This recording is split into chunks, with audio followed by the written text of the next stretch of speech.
I was thrown right into the fire. You learn a lot faster. He put a lot of pressure on me. And perfection. I've been doing this Wednesday email. I highlight a lot of your stuff on this Wednesday email.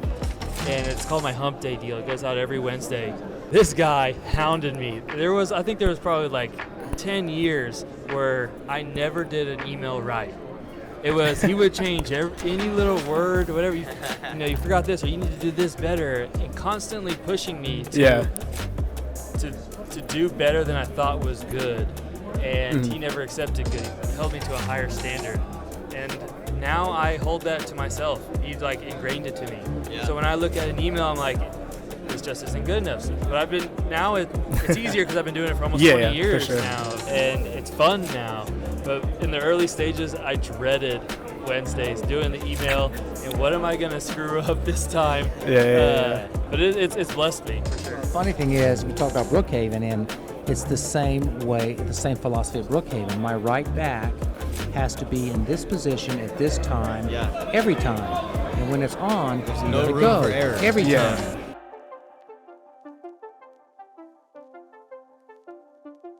You all right? You crying over there? He put it to visor. He's so excited. Eyes are he can't wait. Dry, and you go outside in the wind. He's shy. I'm going to be holding the mic the whole time. Intense. Back to me. All right, guys, welcome. We are at the United Soccer Coaches Convention in Philadelphia. Legends in the Dallas area. Soccer Innovations founders and owners. Jimmy Elder. Hello. Jeremy Elder. Howdy. Jimmy is also a national championship winning coach at Brookhaven. Yeah, go ahead and flash Check this that out. ring. Look at Go the ahead and size flash ring that we get when you win a national title. The ring is worth a lot more than my income. Make sure you don't take it off. I might have to snag that. I did not get a raise for winning this, trust me, but it is nice. So Jimmy is the original Soccer Innovations man.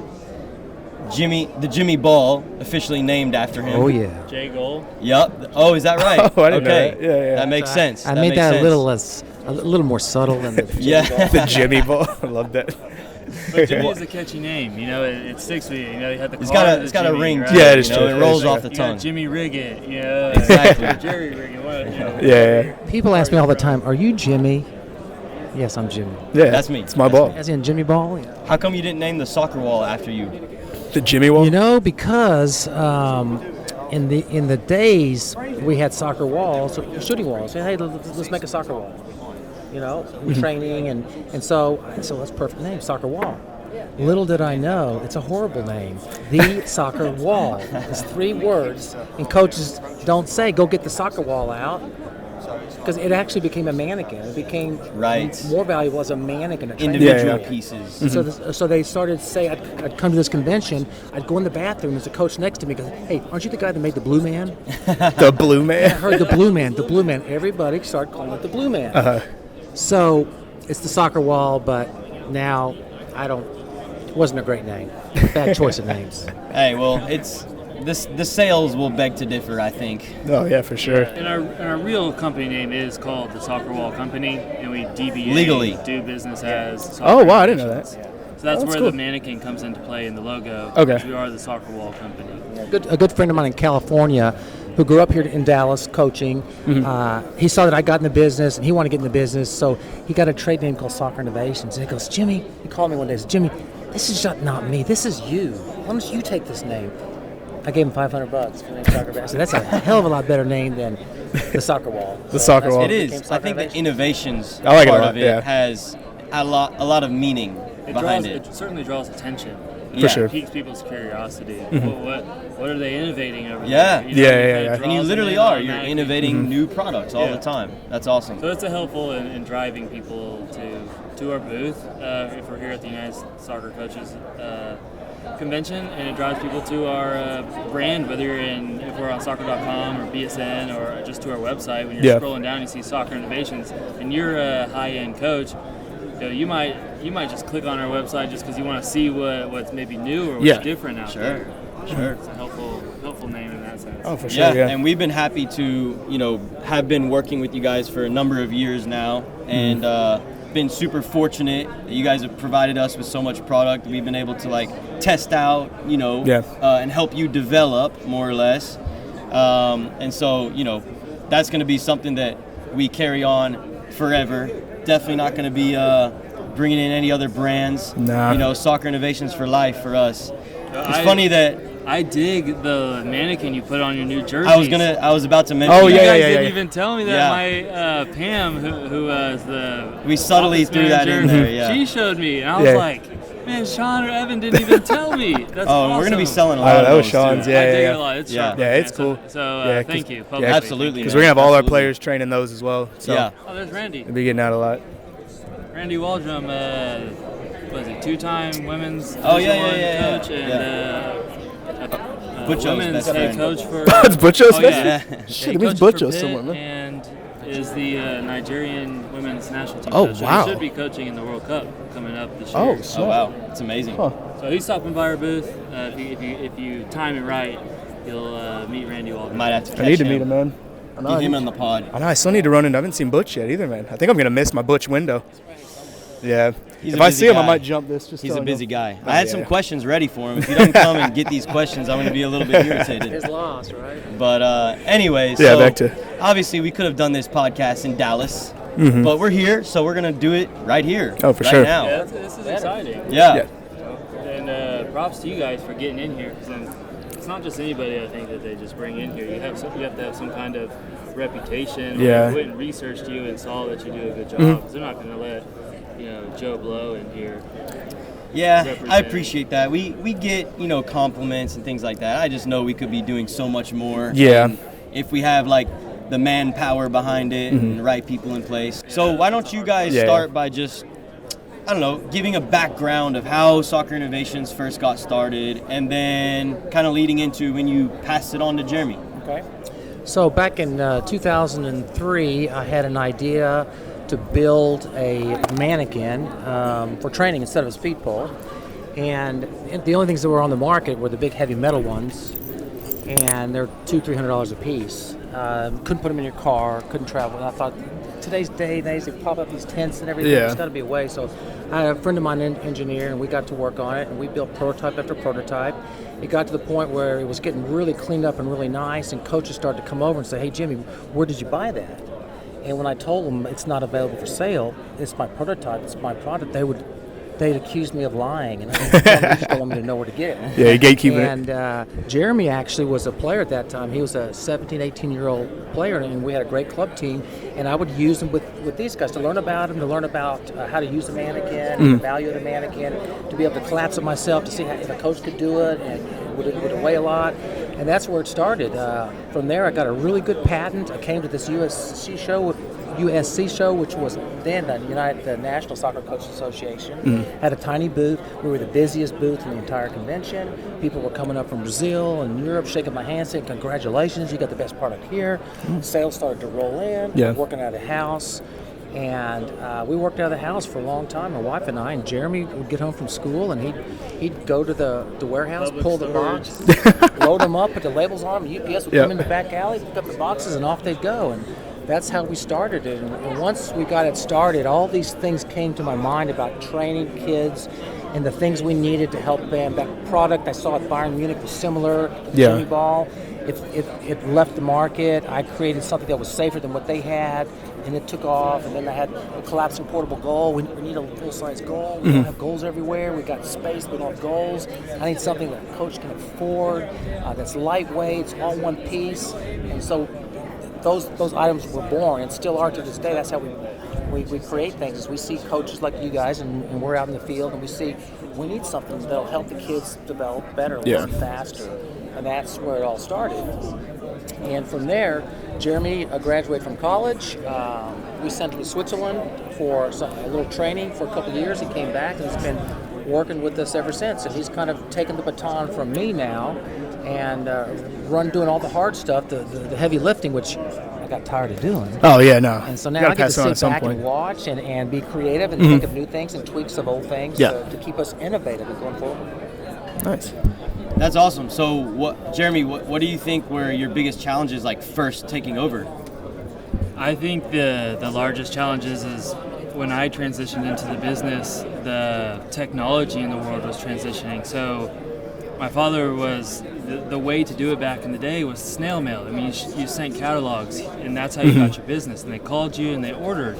Well, when I came around, I got a marketing degree, and they teach you a lot about online and how to market online, and the new, I guess, method. Like when social media first came out, I mean, it was great, but there wasn't a business purpose to it, and it's evolved to where now social media is a great, plays a big part in overall sales or representation of your business. It was the same from catalog transitioning into an e-commerce website. So my biggest challenge was I'm not a graphic designer, and I wasn't a web designer. I didn't know anything about websites, and I had to learn. And that was the first task I gave him, is fix our website. Yeah, for real. So it was a uphill challenge. At that time, YouTube was not full of videos. I'm not even sure if there was YouTube at that time. So I really just had to trial and error kind of work through it. And then I realized over time, there's better platforms than what we had. We were able to afford a pawn shop DSLR camera to actually take good-looking photos for the website. Yeah. Things like that, merchant services, learned a lot about shipping, the cost of it, how to package it, and the logistics of it. And ultimately now you're almost reviewed on how fast you can get a product. If you get it slow, you go out there and you write a bad review. If you get it fast, the small portion of the people who do get it fast actually go and give you a review, but everybody is happy. It's more so on how you got it to them than what the product is sometimes. It's not always the case, but that's what I had to learn just on the fly, and I made a lot of mistakes. But we all do. I learned a lot from it, and it taught me how to use Photoshop, Illustrator, web platforms, which ones are good, which ones are bad, what payment services do people like. Yeah. And you can't have them all because it's a lot of administration side on the finance side of different fees and having to plug that all into your software system. How to become more efficient. That was a real big gain that we made in the last 3-4 years. There was human error involved in order processing, and that slowed things down, and it allowed for the human error of a paper being lost in translation. So now everything is automated. So when you place an order, that order goes straight to the warehouse, prints out the ticket, he goes with a pick list, grabs the product, brings it over, packages it up, and within, it's out of there. Almost an hour we could have your product out the door from FedEx UPS. So that's been a big help to minimize our costs so that we're able to put more money back into the business, into the products, so that we're not out of stock on high demand things. It's in today's world, it's a challenge in supply chain.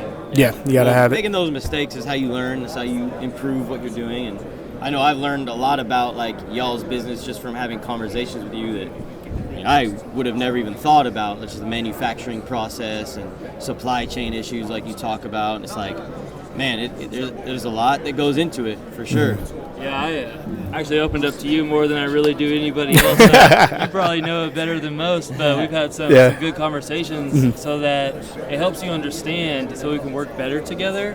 When you know how our operation works and what are the hard things of the humps to get over, so that we can both win and succeed. And I just want to give you a big thank you to both you guys for appreciate you believing in us and taking our product and making some really good content. And if you haven't seen it, you got to check out the Footy Factory. What is it? FootyFactory.us. Check out their website and social media, man. They make killer marketing videos. And trying, man. Whichever ones you did with the bullet ball and the PK Pro 2. And you love those. Yeah. I mean, you guys are nailing volleys to the top corner. We used to call it the 6-incher, where you just hammer a ball right off 6 inches off the ground on a beeline, and you guys just have a beautiful soft I know, those were some of our great music behind I know, those were fun to shoot. They took a while, though, at times. Well, listen, everything that we've been able to do is in large part thanks to y'all's support. Oh, for sure, So we've definitely appreciated you guys just as much. Yeah. So I'd say one thing I want to know is, so going into college, you said you got a marketing degree. Yeah. Was that kind of always the plan in your mind? Not at it was all? finance. Finance? So I went finance, for 3 years, and I got hurt in soccer. I had some leg issues. Yeah. Just wouldn't. I don't think I could ever recover from them and give my full effort. Yeah. So I ended up having to hang up the boots. Mm-hmm. I could not. I'm just not a watcher of soccer. No, for I have sure. to play. Yeah. And it would just eat at me, and I didn't want to become depressed because I couldn't play, and I'm watching my team, and I want to help. I'm sure everybody knows that feeling when you're sitting on the bench and you want to be in there. It's the last 10 minutes of the game. It's a tied game. You're like, oh, I just want to be in there. That's the only thing that you want. So I transferred to Texas Tech, and my father talked some sense into me, like, hey, you're going to come into the business. You've learned a little bit about finance. I wish I just stuck to finance. It's a key part of the business, so I use a lot of the skills that I used learning at Midwestern State University, and I transferred over to Texas Tech, and I started marketing, which is a perfect combination if you're starting a small business to know finance and marketing. Yeah. You couldn't pick two better, because finance is economics, right? And accounting basically combined. So you're learning the economics, the accounting side, and in the business side of the marketing, you have to take your supply chain classes, your business management classes, a lot of your basic essentials needed to start a business. So I got a well-rounded education. Yeah. Graduating from Texas Tech. So Just went and set you up for it. I owe a lot to it, to like my father's, like The Elder Academy. Yeah, Elder Academy, School of Hard Knocks, learning from his mistakes, seeing him as a kid. I did start at 15, and I know that because Soccer Innovations was one of my first jobs after reffing soccer. And it's a good first job to have. It allowed me to buy my first pickup truck. Oh, nice. And so that's how I remember I had just turned 16. Yeah. Remember when we took it to Munich, and we won an award in Munich for it's called Brand New Award for our mannequin. Okay. Brand new ideas and concepts. It's a sporting convention, so we took Jeremy and a teammate to demonstrate how to bend it over the wall during the convention. Oh, that's cool. Yeah, It's 16. I remember we were at Tasco one time. We were outside, and we needed sales at that time. We were down to the wire of cash flow, and we needed to perform here for all these coaches. And I go up and I have the free kick of my life, and I bend it perfectly around just one, man. Around the wall, and it put it in upper 90. And he goes, he has the microphone. He does really well on the microphone. That's a wrap. And I don't even kick it again. And I was like, I don't even want to kick it again. I just want to walk away, mic drop, and be done with it. That was when you retired, huh? Yeah, we had his club team. They were great, and so they did all the demos. I showed everyone how to use a mannequin, dribbling, passing, tactical, and then we ended with free kicks. And I'm thinking, you guys better not butcher this. You better not butcher. So he whacks one top corner. That's a wrap. It's over. Orders right here. You wouldn't believe the people came running. Oh, I bet. That's straight out of a movie. Yeah, I bet. Catalog. We ran out of catalogs. It was phenomenal. Yeah. So what year was it when you officially passed it on to Jeremy? I think when I started Brookhaven is when I officially stepped away and said, "You guys run it. I'll be here in case you need me." Yeah, and that was 2015. Okay. Because you did part-time Brookhaven. Yeah. And with part-time, you were back and forth between Soccer Innovations and Brookhaven. And once you went full-time, I think that's when I fully took the wheel. Yeah, we've kind of been training him because, selling, marketing is one thing, being a soccer player is one thing, but managing cash flow, debt, loans, sales this month versus paying the bills, the light bills, insurance, that's really, really tough. And we have a spreadsheet that is not easy. They don't really teach you this stuff in college. And so I think when he learned that, it was, to me, the most valuable part, because now he could really run the day-to-day and understand what we're looking for, what we have to have every month. Yeah, you'd really be surprised. You think you have $100,000 in sales for the month, so you think you have $100,000 in the bank. It's not that easy, because a lot of people have terms, and then your credit cards, you have fees that get taken out, and then next thing you get more products, but you're like, where's the money? And so that was something that I wish they taught you in school. This cash flow and understanding it, because I think that's probably the biggest downfall of businesses. They don't know how to manage the cash flow. Rent creep, so you got to have an office, you got to have insurance, you got to have telephones, you have to have computers, websites, and product and people you're paying before you make your first sale. And it takes a lot of sales to make up for that first month, and so it takes years, and you just really have to be really There's just so many conscientious. overhead costs that come along with running For our a business, kind of business like yours. Yeah, for sure. It wasn't easy. We had some really, really difficult years where I had to get on my hands and knees basically because we couldn't get a loan from the bank. And I had to go to really good friends, and that's really hard. Yeah. But we did it. We made it happen. And when our back was pushed against the wall, something would always come through. A container out of Europe or It's something. funny how that works, right? Yeah. Yeah. I've been in very similar situations, and it's like when you think that you're like underground, something just brings you back up, you know? And you just got to keep going, keep being positive, and keep doing the work that you got to do, you know? Yeah. Just like a little soccer player, can't give up. Got to keep going. Keep going. There's going to be setbacks, but you got to keep going. Exactly. For sure. So let's shift gears and talk about Brookhaven a little bit more, because you've been very successful. You've won 3 national titles, right? 4? Oh, my fault. Get it right, Sean. My fault. Get it right. We won in 2022. It was our first back-to-back. Nice. That's amazing. Cool. So obviously when you took over, it was not like, you know, a national championship contending program. So what are like the things that you had to put in place to get to that level? Well, we inherited a program that was almost a recreational program. They had never won anything, never conference, never even competed for one, certainly not a trip to the nationals. And so, the first thing we did was we looked at the player personnel and realized this is not it. Yeah. So Dallas, as you know, is a hotbed for soccer. So we figured out what are the demographics, what kind of student athlete, what kind of soccer player here in Dallas would like to go to a junior college and be a part of a great program with a great coaching staff, a great training program, and a great future.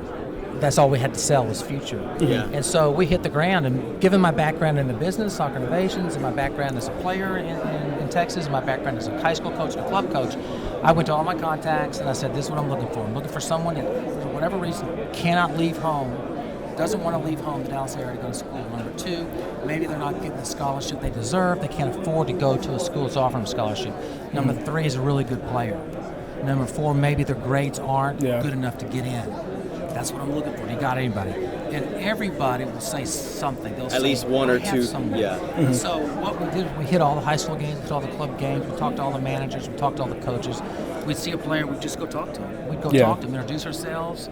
I had a lot of talking to do because I had to convince a really bunch of good players to come play for me, and I had nothing to show them other than a program that was poor. Yeah. So I had to do some real good selling. Unfortunately, we had a lot of really good players that said, hey, I believe in you, Coach. I like what you're doing. I like what you're saying. I'd be going to their games. I'd be sitting there with their parents in the stands. And so the parents felt really good. We do a really good job when we bring the parents in because the parents see us. They look at my background. They see all my pictures of Dallas Cup champions on the wall, the national team events and stuff. And they have faith. And so a lot of times it's the parent that says, hey, this guy, you need to go play for this guy. Yeah. So we built our first team the very first year. We knocked off the local competitor who's a traditional powerhouse. Yep. And we went to the national tournament. We finished 3rd with a bunch of freshmen. That was the first year. That was our first year. Wow. Oh, wow. And we've been rolling ever since. We just, my assistant coach, Robert Williams, is just as passionate as I am. We love success. We love to develop a team. We love to mentor these kids on and off the field. It's not easy. A lot of high school nights, Tuesday, Friday nights, weekend games, club games. It takes a lot of time. We have to invest in it. And we have to get a lot of rejection, a lot of no's. No, For sure. No, I'm getting a scholarship offer here. I'm getting a scholarship offer here.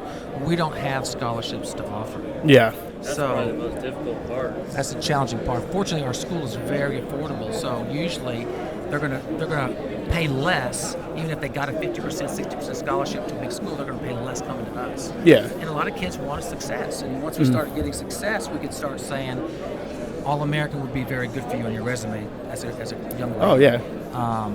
Our kids are going on to 4-year schools on much higher scholarships than they would have gotten as freshmen. Yeah.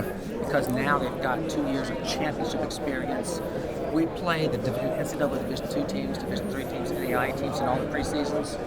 And we compete at, I would say, the middle to low NCAA Division II level with freshmen and sophomores, and they got freshmen and seniors. So Yeah, exactly. we're a very competitive team, and that's kind of how we built it. Psychologically, we bring them in and let them know we're champions here. you walk into a championship program, most of them have never won a championship. Almost all of them want to win a championship. Yeah. And we tell them, You'll remember that forever, Yep. And as we tell them, it's not going to be easy. This is what you're going to run into. A, B, C, D. These are your obstacles. This is how we push through it. At the end of the day, this is what you have. And we show them this beautiful little ring. And that's a really beautiful ring. Jewelry? Oh, that's true, yeah. Yeah. They will fight. They will fight for this ring. Yeah. I bet you wear that all season long, huh? I love my ring because, a lot of places you get a raise or bonus if you do something good. Yeah. In soccer, all you get is a trophy. Yeah. Yeah. But I was on the flight here. And I shouldn't say this, but Shellis Hyman was with me. Okay. Shellis Hyman has done Trying everything. to get him on, too, if you can give me his number or something. Yeah, I can hook you up. That'd be cool. Shellis has done everything. Oh, yeah. SMU, Eastern Illinois, MLS. Grand Canyon, right? The finals. MLS. Yeah, Grand Canyon, yeah. And there was another few guys that were coaches, college coaches, big-time coaches. I was the only one with a championship ring. And got to wear all four at the same time. I've learned one thing, that it's all relevant. Whether you coach rec and win a championship, whether you coach club and win a national title. It means the same. Oh, yeah. It's the same feeling. Yeah. It's unbelievable. For sure. And these girls, I tell them, our recruits when they walk in, it's that every girl that's come into our program has got a ring. Every girl that's come into our program has got one. Oh, that's efficient, yeah. That's amazing. And I asked them, I said, do you know of anyone else in Texas, soccer girls, that have these rings? A&M have one? Nope. UT? Nope. Rice? Nope. You go down the list. Division No 1? one does. Nope. Division 2? Nope. Division 3? Nope. Nope. NAIA? Nope. Nobody. Guess who does? Brookhaven. That's crazy. Want a ring? You'll have this ring the rest of your life. Yeah. That's a great way to put it in perspective, for sure. That's for sure. Outstanding statistic. Yeah. No, it really is. Like, Every girl that would sell me. plays I'd got a definitely ring, go. man. Yeah. That's hard to beat. Yeah. Sign me up, coach. Yeah. We paint a really pretty picture, and we work them hard, and it's a challenge for them. And that's why, for my staff and I, we have to produce a champion, because if we don't, they've sacrificed so much. We've asked them to sacrifice so much. So there's a lot of stress on me when we go to the national tournament, because I'm thinking, well, I got them here. It's a $50,000 trip, free of charge. It's a beautiful trip. It's a wonderful trip. But if we don't win the ring, the championship, I've worked them so hard. It's the final gift I have to give them. If I give them that gift, they will remember me, the program. They'll talk about soccer the rest of their lives. Yeah, exactly. And so that's our goal, is to never disappoint. And we have, unfortunately, as we always tell them, disappointment's part of it. You can't win every year. No, you that's why can't. it's so special when you do. It is special. Yeah. That's why you play the game. Yeah. That's why they play the game so freaking hard, because they know this is maybe the only chance I ever get to be in this national tournament. Yeah. And I like how you paint the JUCO as well, because it's like a lot of people see it as like not a good option for them, or they see it as like a negative connotation with it type of thing. But I mean, even looking back, like when I was playing, like that's something that I 100% could have done as well. Obviously, my path turned out differently, but I mean, it definitely has its benefits, because I had teammates, or we know of players who they were really good, but their grades weren't the best. And so instead of just stopping playing, they can find a home at like a JUCO under a coach like you, and then still keep the career going, and it can kind of straighten them out in a sense. Yeah. So we've actually put players into the Mexican Professional League. We've got girls that have gone to full rise at D2 schools. We have girls that have gone to Division I NCAA schools. So we have there's some really talented kids out there that go undiscovered in the club system because of their home environment or their culture, or they can't afford to pay the club fees, or they haven't quite developed yet. And all of a sudden, boom, there they are. Yeah, that's what I was going to ask. So obviously you have the players for 2 years, and then like do most of them then take that next step, or do you see that a lot of them like finish their career when they're done with you? That's a great question, because girls are so different than boys. Yeah, that's boys why I asked. need sport. Right. We need it's that testosterone. So it's like there's only one option for boys. It's like, what's next? What's they'll next? do anything for sport, for camaraderie, for teamwork. Girls aren't like that, but most of our players do want to go on and play, and most of them do go play. And if they want to go on, they're going to go somewhere and get some money, because playing for us, they're good enough. Yeah. Then we have some that just they're so focused on their field of study. We have a lot of medical students, nurses, and they say, Jimmy, I've had 2 years, great soccer. I've got a ring. I want to make sure I get my nursing degree, and I don't want any distractions. It's hard to get into nursing school. Yeah. And so we have it's almost a 50-50 split.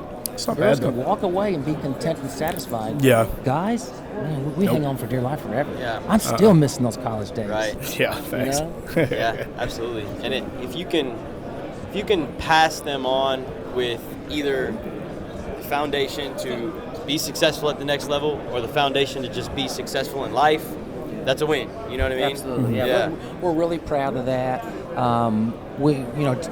These girls are our national team, my coaching staff, and they're our stepdaughters.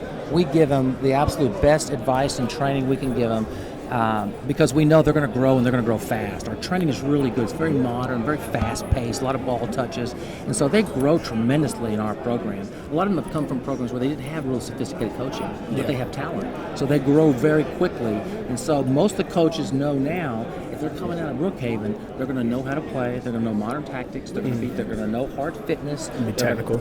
They're going to be technical players, smart players, good players. Yeah, absolutely. I think a lot of what you said when you said that some of the 50-50, some go on to play and some go on to their career.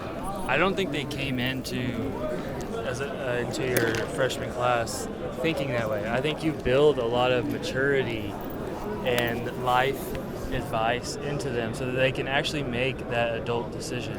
Instead of just, I'm sure it'd probably be easy just to drop out. After 2 years, now you got to go and find another school or go and find another school for the career that you want, whether it's soccer or the career. That takes maturity to go and do after you already have a national championship ring. A lot of these people think that's it. Yeah. I've made it. Now I'm just going to go on to my career. But you've built a maturity in them that they are beyond their years of professionalism, experience, and I can attest to that. Yeah. He got me started so early in life that I'm 35 now, but I feel like I have the knowledge of a 45-year-old because I started at 15. Yeah. And when I got out of college, I jumped into a real position with real responsibility. Whereas, you go into the corporate world, you got 1,000 people above you. Yeah, it's not all on you at all. You got to work your way up. I mean, you're delivering mail or getting coffee or doing all the labor side of it. And I was blessed to have the opportunity to travel the world. I've been to almost every continent. And multiple times I got business visas to go, you name it, I got it, where all the manufacturing is. And I learned other languages and how other people's lifestyles are. Yeah. And most people don't get to experience that until I think most people really see success in their mid-30s. Probably, yeah. To be honest, you always have people who are lawyers or doctors who kind of jump right into the scene, but majority of people aren't like that. They have to work their way into a career, and as did I, but I was thrown right into the fire. You learn a lot faster. And he put a lot of pressure on me. And perfection. Perfection. I've been doing this Wednesday email. Highlight a lot of your stuff on this Wednesday email. And it's called my Hump Day deal. It goes out every Wednesday. This guy hounded me. I think there was probably like 10 years where I never did an email right. He would change any little word, whatever, you forgot this, or you need to do this better, and constantly pushing me to do better than I thought was good. And he never accepted good. He held me to a higher standard.